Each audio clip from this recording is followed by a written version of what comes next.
Hai, Assalamualaikum warahmatullahi wabarakatuh. Apa kabar nih mam semua di rumah? Mudah-mudahan kita semua selalu diberikan kesehatan dan kebahagiaan tentunya ya. Nah, siapa di antara moms yang belakangan ini mudah banget tersulut emosinya? Biasanya nih suami lewat doang tuh kita biasa aja tanpa ekspresi ya kan, ya udah biasa gitu, dia lewat-lewat aja. Tapi entah kenapa beberapa hari ini lihat suami lewat aja tuh bikin senep gitu kan, bikin kita pengen komentar jalannya kah atau ekspresinya kah, selalu ada celah untuk memarahinya. Nah, kali ini aku bakalan sharing soal beberapa alasan kenapa sih wanita, terutama ibu rumah tangga, itu gampang banget tersulut emosinya atau mudah marah. Penasaran? Yuk langsung aja kita simak.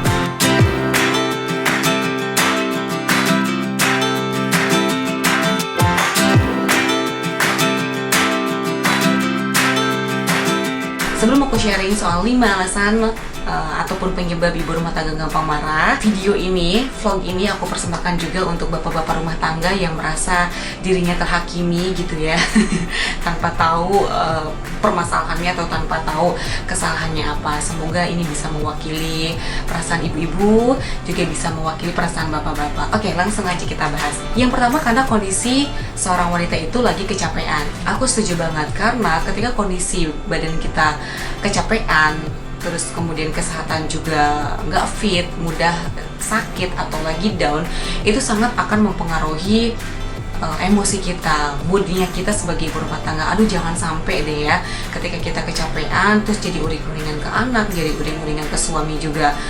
Dan it's okay to be not okay. Jadi kondisi kelelahan ini memang bisa dirasakan semua ibu-ibu ya, baik itu yang bekerja ataupun yang nggak bekerja.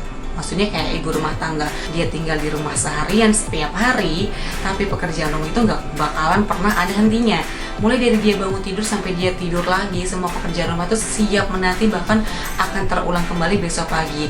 So, untuk ibu rumah tangga, nggak ada salahnya kalian juga menyempatkan waktu untuk tidur siang. Jadi ketika anak atau si kecil lagi tidur, ya kalian juga bisa ikut tidur gitu, nggak usah terlalu memikirkan pekerjaan rumah atau kondisi rumah yang berantakan. Tipsnya, kalian bisa bangun lebih pagi untuk menyelesaikan semua pekerjaan rumah. Jadi biasanya kalau aku bangun lebih pagi, jam 9 maksimal, jam 9 pagi gitu ya, jam 9 pagi maksimal semua pekerjaan sudah beres. Apalagi aku juga tanpa bantuan asisten rumah tangga.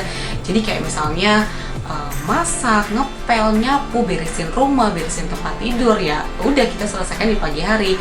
Jadi siangnya bener-bener kondisi rumah udah beres, pun berantakan paling cuman mainan anak-anak doang gitu. Nah, sorenya kalau yang mau masak ya bisa masak lagi, kalau yang nggak masak mungkin cuman kayak mandiin anak. Jadi pekerjaannya itu nggak terlalu panjang gitu. Kalau kita bangunnya siang, ya pekerjaan juga akan selesai lebih siang lagi, dan itu akan menyita waktu istirahat kita. Alasan yang kedua yaitu ketika wanita atau ibu rumah tangga merasa kecewa dan tidak dihargai. Contohnya misalnya anak rewel, tiba-tiba suami atau mertua atau orang tua atau saudara nyalahin kita gitu loh, nggak bisa jaga anak lah, nggak bisa merawat anak lah, padahal memang anaknya yang lagi rewel gitu. Jadi ketika kita merasa kecewa atau tidak dihargai, biasanya wanita meluapkan itu melalui emosi. Meskipun awalnya mungkin kayak diem gitu, mau melakukan aktivitas apa-apa, tapi ketika rasa kecewanya bertambah, suatu hari emosinya akan meledak, dan itu pasti nggak enak banget gitu. So, buat para suami nih ya, papa-papa rumah tangga,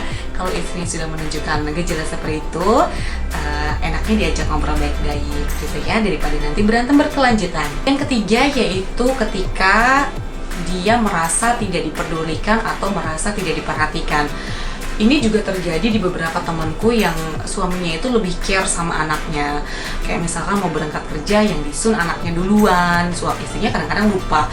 Pulang kerja yang ditanya anaknya, telepon yang ditanya anaknya, istrinya nggak pernah ditanya udah makan atau belum.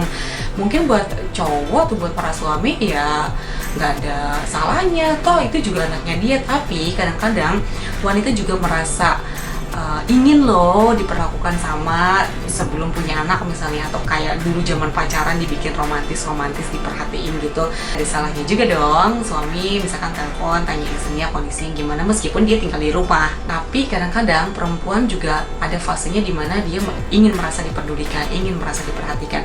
Kadang cukup dengan dikirimkan WA tanya kabarnya meskipun dia di rumah gitu ya, udah makan atau belum, gimana kondisi di rumah atau gimana kondisi anaknya rewel apa enggak, ya dia udah cukup merasa bahagia gitu dengan hal-hal sederhana seperti itu. Yang keempat, ketika dia merasa jenuh atau mungkin kurang piknik. Nah, ini bisa jadi satu solusi juga nih ya, kalian bisa merencanakan liburan keluarga, suami istri bareng anak gitu kan, kemana. Gak harus jauh dan gak harus memakan budget yang terlalu banyak ya, sampai harus merogoh kocek yang terlalu dalam. Kalian bisa jalan-jalan yang dekat-dekat lah area rumah, yang penting menciptakan momen bahagianya tersebut, menciptakan kedekatan, mengeratkan bonding antara anak dan orang tua atau juga suami dan juga istri. Penyebab yang kelima, wanita menjadi mudah marah atau ibu rumah tangga jadi mudah emosi adalah ketika mereka merasa stres dan banyak pikiran. Nah, ini juga jadi salah satunya, kayak misalnya mikirin, aduh kok berat badan anak nggak nambah-nambah ya, atau misalnya anak GTM atau permasalahan finansial lainnya. Nah, dari kelima masalah ini memang solusi yang paling bisa kita lakukan dalam waktu cepat atau yang paling solutif adalah komunikasi yang baik dengan pasangan kita tentunya ya. Apapun itu silahkan komunikasikan, cari waktu yang tepat, kalian ngobrol berdua dalam kondisi kepala dingin, apakah kurang piknik kah misalnya, atau merasa kurang diperhatikan kah. Kalau kita nggak bilang, suami juga nggak bakalan tahu. Daripada kita marah-marah ya kan, lebih baik kita komunikasikan dengan baik-baik. Dan 5 penyebab yang aku sebutkan tadi bukan berarti bisa dijadikan alasan ketika kalian memang lagi bad mood terus kalian marah dan ya udah aku memang lagi stres, aku pengen marah, nggak gitu juga.